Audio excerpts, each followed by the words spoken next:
Hola a todos, yo soy Fray Gustavo Camarena, me encuentro en la parroquia de Jesucristo Crucificado, en la Ciudad de México.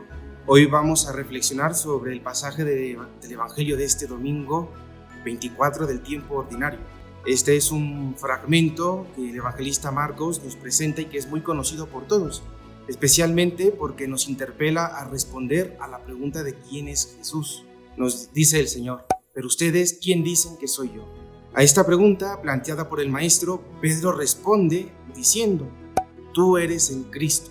Con esta afirmación el apóstol Pedro reconoce en Jesús al Mesías, al enviado de Dios, de quien habla las Sagradas Escrituras. Y vemos cómo Jesús entiende que en la mente de los apóstoles y del pueblo había una cierta idea del Mesías, de un mesianismo, la de un liberador que redimirá a Israel por la fuerza, por la espada, o como si fuera un líder político o revolucionario. Por eso les pide que no digan nada a nadie, que no digan quién es Él, que Él es el Mesías. Y esta orden de no hablar de Él a nadie se da para que no se entienda en la gente unas falsas esperanzas, no las tengan equivocadas sobre el mesianismo del Señor. El evangelista Marcos nos dice que Jesús comenzó a enseñarles que el Hijo del Hombre tenía que sufrir mucho, que ser rechazado por los ancianos, los principales sacerdotes, los escribas, de ser asesinado y de resucitar al tercer día. El mesianismo de Jesús, por tanto, es diferente a como lo entiende la gente. Coincide con la experiencia del siervo sufriente de la que nos habla el profeta Isaías. Presenta a un personaje misterioso con este nombre del siervo sufriente, cuyos sufrimientos y abandono confiado en Dios nos describe de esta manera. Nos diría: presenté mi espada a los azotadores, mis mejillas a los que me arrancaban la barba. No he retirado mi rostro de los insultos y de los escopitajos. Estas palabras, utilizadas por el profeta, son un preludio de la pasión de Cristo Jesús. Por tanto, revela el sentido de su misión, de esta misión que tiene, de su proyecto, del proyecto de Dios que tiene destinado para Cristo. No fue enviado para resolver los problemas del mundo, los problemas de la humanidad, los problemas terrenales, sino para redimir a la humanidad. ¿Cómo? Con su sufrimiento, asumiendo los pecados del mundo. Antes de la resurrección, el Señor tiene que sufrir y morir. Pedro escucha este discurso que el maestro pronuncia abiertamente de quién es Él, qué es lo que va a realizar, que se convirtió, por tanto ahora vemos cómo se convierte en un portavoz de todos. Se lleva al Señor aparte y comienza a reprochar de que no se permita esto. ¿Por qué esta reacción de Pedro?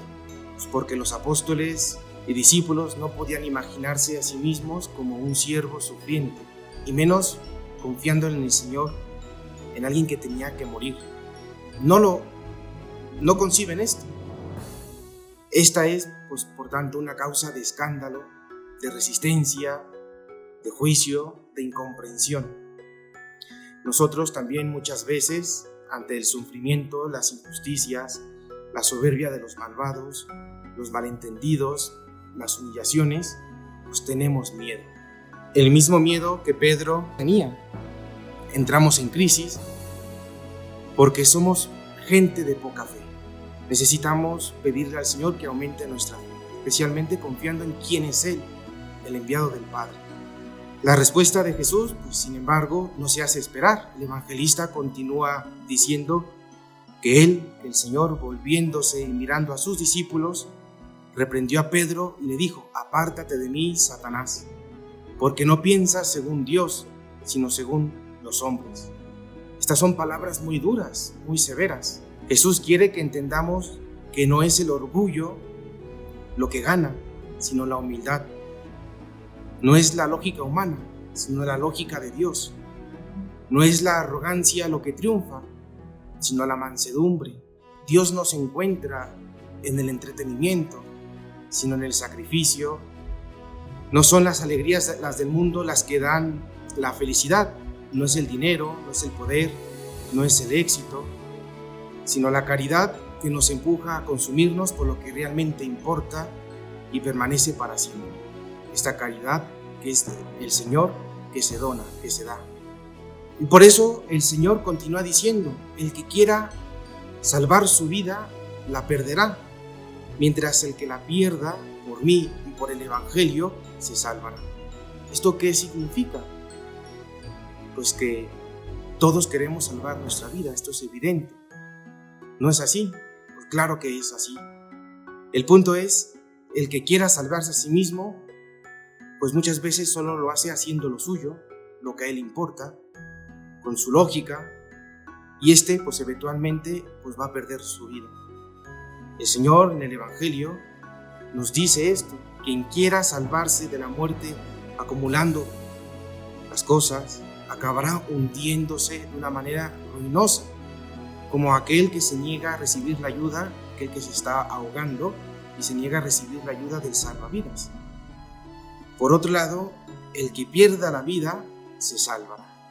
Es decir, quien se deja guiar por el otro, quien se deja salvar por Jesús, el siervo sufriente, abandonando su manera de pensar, su lógica, y si abraza el Evangelio, va a encontrar la vida para siempre, la vida que se lleva tomando la cruz y siguiendo al Señor.